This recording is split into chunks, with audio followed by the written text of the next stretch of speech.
Hello, so today's video is going to be on this really cool little digital night vision device. Now, I'll forget the name of this without looking, but it's a P4-0118, and Hype very kindly sent me this for free, but you can buy these on AliExpress and a couple of other places. And this is what this is, it's a fairly good digital night vision unit. So, for those of you that don't know and want a sort of a quick explanation of this, is that most night vision that you see, green night vision, is still analog technology, using cathode ray tubes, sort of vacuum tubes and stuff like that. And how they work is they amplify the light coming in and they project it onto a phosphor screen, so both bits amplify the light, and Gen 2s have more technology in them whatsoever.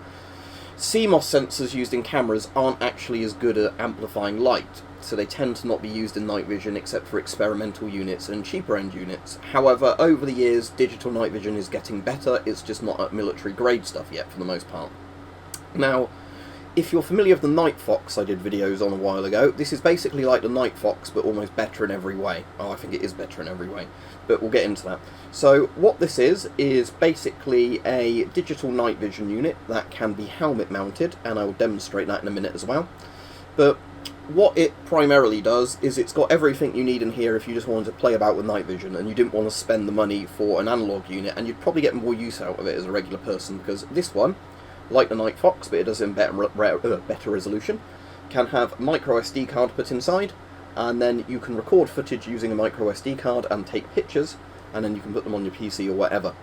And what makes that really handy to me is, which you'll see later in the video, is I can demonstrate IR torches and IR lasers, and you can actually see what they look like if you're looking at them through night vision, as opposed to me saying they look a bit dim on the camera but they look good to night vision, or without me trying to like put a camera up to film through it, because it's digital, you can record through it.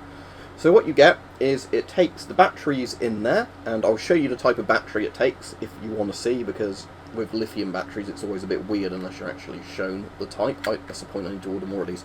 So it takes, I need to get better ones than these Trustfire ones, what are called TF 14500s, which is a little 3.7 volt battery.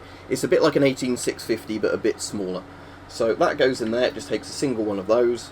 So it's a bit like a AA size battery, but it just delivers more juice to the unit. So that goes in there. So you've got your inbuilt IR illuminator that's fairly good there. You've got your manual focus lens there. That's your IR cap, so if you want to use it in the day you can have that on and the colours will look relatively normal. If you take that off, the colours look a bit funky, but it's always cool seeing IR colours, you know, in visible light. So you've got a 20mm mount there. You have got a mount on the top there, and a mount on the bottom there, and there is also a mount somewhere, which might be, yeah, sorry, it's that mount, that, as well as, you know, you can mount it on a tripod and everything, you can mount that onto a helmet, which I've done, and it's alright, you know. Obviously if I'm using helmet mounted night gear, because I've got a Gen 2 Plus, I'll be using that, but I will show you, you know, what that looks like mounted to a helmet, and I was able to get it to align to my eye well enough that, you know, you could walk around using it, but with something like this you could just walk around holding it like that, because, you know, or if you wanted to, you could mount it to a rifle or whatever like that, although bear in mind that the pitch is going to be the wrong way around. I don't know in the menu if it lets you change the picture angle, but that might be a thing, but I've not played around with it enough to know yet. So it's got a few functions. Basically, you turn it on and off, you can have it in video or photo mode. If you're just using it to see, you don't have to worry which mode it's in, because obviously you're seeing it's just for if you're taking photos or video, it goes in a separate mode. You've got digital zoom on it if you want, and pressing that button will basically toggle the IR light onto different stages of brightness. Now the cool thing with this one is, if you turn it on and it's dark, it will auto adjust the IR to be the right brightness for the flashlight for probably how dark the room is or the outside area you're in is, which is cool. So you don't have to turn it on, play about the IR till it looks like the optimum brightness. This does it automatically, which is actually really good if you just want to turn it on and play around with it. So that's your manual focus for your eye. There's obviously your manual objective focus for a distance. That, you know, it's the same with all night vision units basically. So what I'm going to do now is first show you what it looks like on a helmet in a separate video, and then what I'm going to show you is some clips I recorded of it, basically showing you, and I'm hoping the audio is going to be alright, because I recorded the audio on it and I've heard the audio is a bit crap on it, but you know, it should serve this video. If it's really bad, I'll just redub the audio to show you what you're seeing. But anyway, let me stop the video now and let me show it you helmet mounted with all the extensions like you would with like a military mod unit. And there you go, there's it helmet mounted. So I can see through that. If I close this eye it's a bit better. It's not in the optimum place for me to see. Let me just focus that so it's actually focused on my screen. I can actually take that off, it'll be alright to see a bit of infrared. So if I focus that there, I can actually see the screen perfectly clearly through there. So there you go, you can helmet mount it. Obviously, with a unit like this, it's not going to be as good helmet mounted as a proper like Gen 2 night vision or whatever.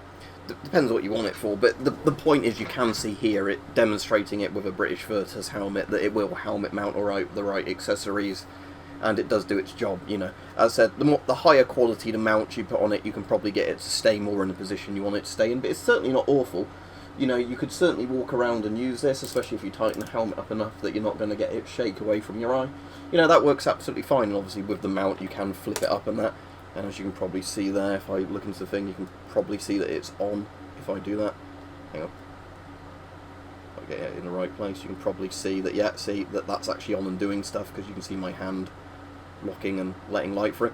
So there you go. So yeah, this definitely works, and thank you very much to Hype for sending it to me. But what you're going to see now is unfortunately no nighttime footage yet, because it's been summer at the moment, you know, so it's very bright until late, and today it's been absolutely rainy. But you will see some inside footage of it, which I think will demonstrate to you how good it actually is for what the price is of it. So price, if I didn't mention, is I think just over £100 or €100, probably about $120-ish sort of price. Different plate sellers on AliExpress have them for different prices. But yeah, it's for what it is, it's very good. If you're familiar with the Nightfox units you get in the UK, it's like those, but basically higher resolution and higher frame rate. So if you were to look at a Nightfox compared to this, and I will do a comparison video at some point, this beats the Nightfox hands down, but obviously it's a lot newer. And basically, if I remember what Hype said, I think it records at 1080p and then does something called like binning or something that turns the resolution down, but means you get more light gain. So compared to the Nightfox, they're probably both recording at a similar resolution, 1080p or whatever, but this one actually displays a higher resolution and frame rate. So you get about the same light gain from them, but this is obviously better for viewing. And I imagine in the future you'll get ones that probably record and actually display at 1080p in the exact same frame rate that they're recording at, to the same brightness, you know, again, before you start getting the ones that get really, really good, but then the price will go up. But yeah, as it stands, if you wanted to get into night vision and actually have something that does something for probably the most entry-level price you're going to get of around €100, £100, this thing is very good. Obviously, they're probably a bit more than that with postage and everything on, but the point is that, you know, it's not like trying to find an okay condition Gen 1 for the £100 sort of price, you know, or going up to maybe potentially £300 to £400 for a good Gen 1 Plus. For most people it's going to be better than the Gen 1 Plus for what they'll want it for, and it's going to be harder to damage this, you know, by forgetting to put the cap on and looking at a bright light like it would be with an old analog night vision unit. And you can record footage with it, so, you know, if you wanted to go out in the woods or something, look at deer with an IR Illuminator on or whatever, or rabbits, you could do that with this and film some footage where you wouldn't be able to do that with a Gen 1, you know, because you'd be trying to hold a camcorder up to the back of it or buy a mount to fit your camcorder to it like I've got, and then still find that the camcorder doesn't quite line up with it properly. Anyway, there you go. Let me show you the footage of what it looks like anyway, because that'll be the most interesting part. So this is the camera seeing the room with the ceiling light on. I'm not sure if the focus is quite right, as it is manual focus, but that's what it sees with the light on. That's with the IR filter on as well, so let's flick the light off. And it's turned its own IR light on automatically, which is pretty cool. So it has a sensor to basically work out how much IR light it needs or doesn't need. But what I'll do in a moment is just actually turn this IR light off manually. And let me pull the cap off, and then we'll get a bit more light. That's better, because that's letting more IR light through now. So what I'm going to do now is see if I can manually turn the IR up and then off. Okay, so that's the IR completely off in this room, so only just amplifying light. So light amplification is pretty good, because with my human eye I can see a little bit of light leaking around the curtains, but not that much. Obviously if I look down, I might be able to see down there we go, the lights on the charger down there, for example, stuff like that. So without IR, this is actually surprisingly good in the dark. You know, as I said, this isn't pitch black. With it being a CMOS sensor, you will have the problem where it will suddenly just become a really awful image if it gets too dark, but with this sort of light, it's similar to a Gen 1 or Gen 1 Plus night vision with this sort of IR light conditions leaking in. Again, you can work out what you're looking at and you still get a little bit of colour, which is nice. So now let me show it you with an IR laser and an IR flashlight on the crossbow, and I can work out where the buttons are. Right, so I've got in one hand this recording, and in the other I've got my crossbow. So let's press the thing, and that should turn on the IR flashlight. There we go, really bright. So as you can see, the IR flashlight on that crossbow is very, very bright to an actual night vision unit. That's more like what it looks like, so, you know, that's that. Right, now let's turn that off, and let's turn the IR laser on. And there we go, that's the IR laser. So as you can see, the IR laser is again very, very bright, easy to aim with.